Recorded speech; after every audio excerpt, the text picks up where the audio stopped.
Hello, hello. Good evening, good afternoon, good morning. As you can see, it's not too dark, but also it's not earlier, and it is starting to get dark a little bit earlier. Like it's already like 8 o'clock, I believe. Yes, actually 6 o'clock, 6:30. It's getting darker, so probably getting closer to daylight at the end of the daylight saving time. So I'm making this video too late, but I came here when it was a little bit light outside, and I was sitting down trying to take some break, and almost got darker. So I've turned on my light, and hopefully you can see me. But I just have to be in this side because I don't want to be in my closet anymore. I just want to be close to the light. Hope you can see me. Now I just want to make a quick overview here that today is October, I believe October 17, October 17, 2025. The government of the United States is still shutting down. So the Capitol is still shut down.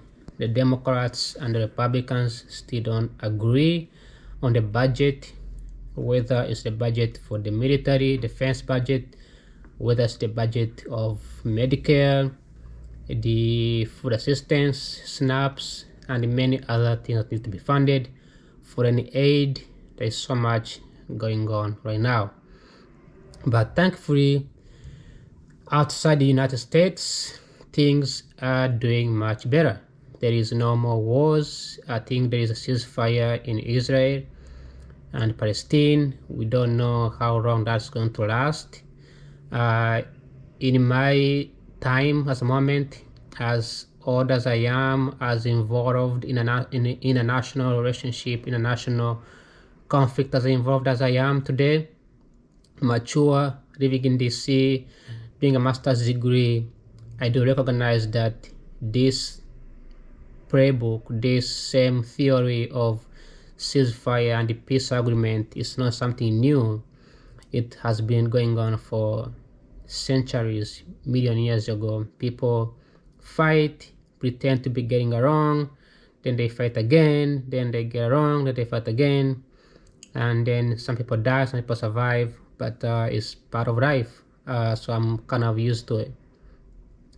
But that doesn't mean that I should just sit down and keep quiet, because the purpose of going to school is to someday maybe get a job. I can work in private sector, but I can also work in the government as in a national relation, or maybe work as a diplomat or some sort of a negotiator. So issues like Palestine and Israel, issues like between Ukraine and Russia, Congo and Rwanda, those North Korea, South Korea, those issues can be resolved.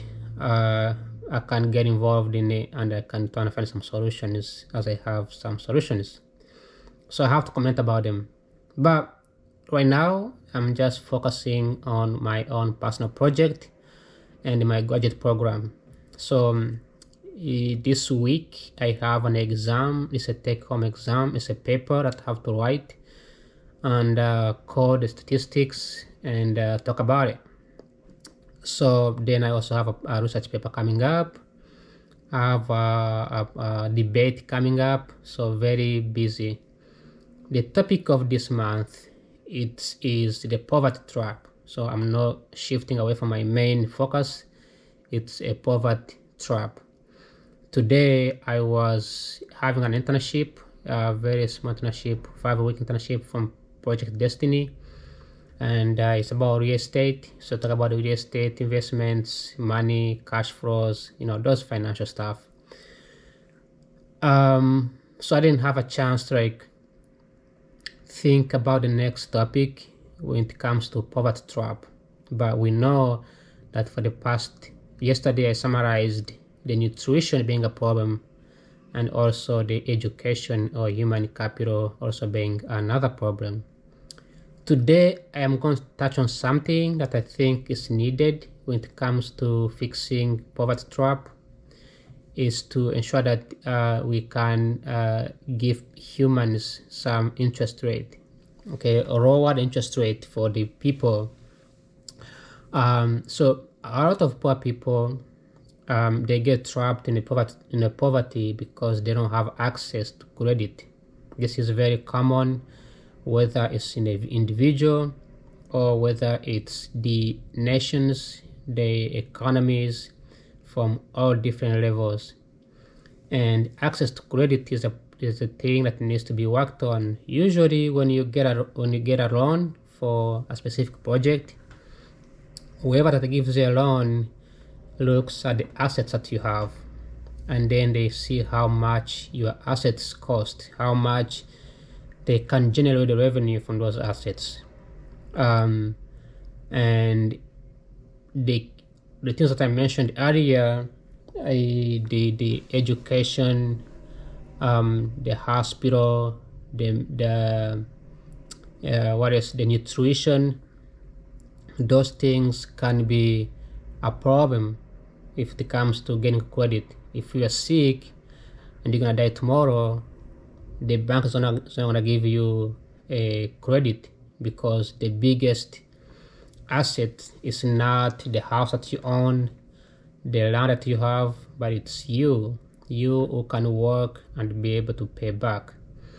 And I would have to redo this video because I wasn't already talking about this topic, but we need to ensure that poor nations like in Africa, they have access to credit. They have good credit, and a lot of them don't have good credit, and there has to be a different reasons for that. But one of them, like I mentioned, is the healthcare. How good are people going to pay back? If a nation has people who are farmers, but these farmers are not productive, and they're not productive because they're producing goods or services that are not on the market, or they are wasting a lot of resources that can be restored, reused, and repurposed. Or farmers lack education, the basic education, the basic skills, the basic technology, then whoever wants to give the credit to those people is going to be skeptical because they would not trust that they can pay back. So once we fix the nutrition issues, and then we have education for the people, make sure that they can be certified, they can perform repetitive tasks of farming, and then they can harvest and store food, then have abundance of food. Students can have food to eat. The police officers, the military can have enough food. Food is cheaper, reasonable. Those basic things can, if they're made, then they can have good credit. But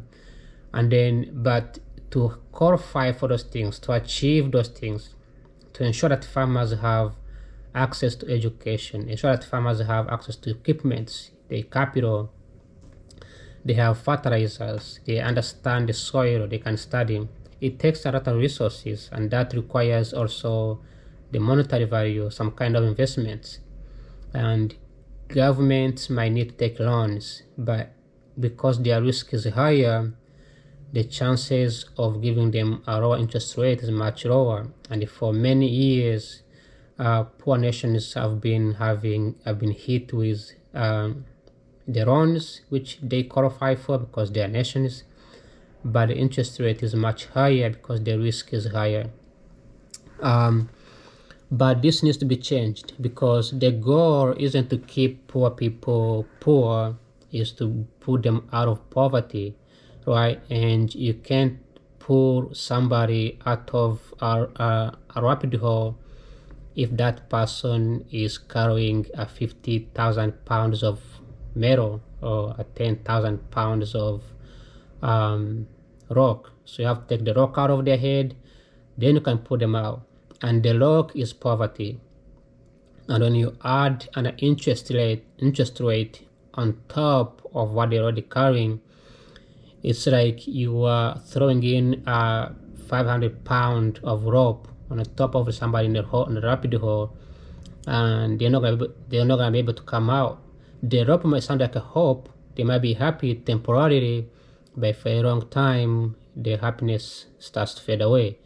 And what we see in African nations is that the IMF or World Bank or these big organizations, even big banks too, like JP Morgan or whatever, or other banks that tends to lend in Africa, they give loans, so temporarily these nations get happier. They build the roads, they build the highways, they invest in their local communities, they try to establish strong institutions. I will talk about institutions in the future, but over time that money goes away, and then again the productivity goes back up a little bit, then goes down, and then the workers have to work to pay back. And when that doesn't happen, it creates some kind of a disruption, or the government breaks out or drops down. So we need to focus on giving the actual farmers, the actual people, some loans, but those loans needs to be very low in interest rate to ensure that they can boost the economy. Once the economy is boosted, then you can eventually increase the interest rate as the income goes up. So that is just my thought. I think it's now fair to give poor nations a very high interest rate. I am not sure how much interest rate are, but if I have to use my own example of today's class, actually I can implement this in my today's internship that they had. Internship which was about the real estate evaluations and rental properties, right? If you have a rental property in a poor neighborhood and you calculate and you find out that the property in the neighborhood, the value of the property goes down, the renter increases the interest rate in a specific neighborhood. So because the risk is much higher, the price goes down, the value goes down, and the renter raises the interest rate because they know that the possibility of that place paying back is much lower. So they increase interest rate, and they want to pay back. Paying back becomes harder. So that is the same scenario. Finance is the same everywhere. Finance is the same language across the board. When something involves finance, it becomes a big problem. And that's why when I started this video, I did not focus on finance, because I do economics. In economics, we don't really look in finance, we only look in economic terms. We learn about people. And financial people, they tend to think about money, right? You throw in the money, give them interest rate, and they can't pay back, sell their houses, sell their land, take over the airports, everything. Turn them into slaves, totally fine. But in economics, we believe that humans can be empowered, supported, and be lifted up. We've seen this happening in the United States, where in 1929, the United States has the most poorest people in the world. Money was thrown into the developments and infrastructure, and eventually the United States was rapidly getting out of it. We see this in China, we see this in other nations like other many countries like Saudi Arabia.